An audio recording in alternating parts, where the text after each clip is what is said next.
Hi நண்பர்களே, இப்போ நம்ம எங்கே இருக்கிறோம் அப்படின்னா சேலம் மாவட்டம் தாரமங்கலம் அப்படிங்கிற இடத்துல கைலாசநாதர் கோவிலில் இருக்கும். எல்லா சிவாலயமே பார்த்தீங்களா, அதாவது படி ஏறி போய் தான் நம்ம தரிசனம் பண்ணுவோம். ஆனால் இந்த சிவாலயத்தில் பொறுத்த வரைக்கும் படியை இறங்கி போய் நம்ம சிவாலயத்துக்கு போகிற மாதிரி இருக்கும். ரெண்டாவது பார்த்தீங்கன்னா மேற்கு பார்த்த சிவன் கோவில் அப்படின்னு சொல்லுவாங்க. கெட்டி முதலியார் கட்டின சன்னதி அப்படின்னு சொல்கிறாங்க.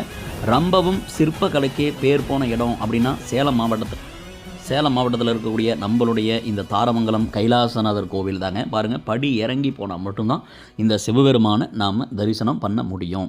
அடுத்தது பார்த்திங்கன்னா, இந்த கோவில் வந்து பாதாள லிங்கேஸ்வரர் இருக்கார். இப்போ தண்ணி நிற்கிது பாதாள லிங்கத்தில். தாரமங்கலம் பஸ் ஸ்டாண்டுக்கு பக்கத்தில் குளம் இருக்குது. அந்த குளம் நம்புச்சுன்னா இங்கே உள்ளே தண்ணி வந்துடுங்கிறனால இப்போ அலௌடு இல்லைங்க. ரதி மன்மதன் சிலை இந்த இடத்துல வச்சுருக்காங்க.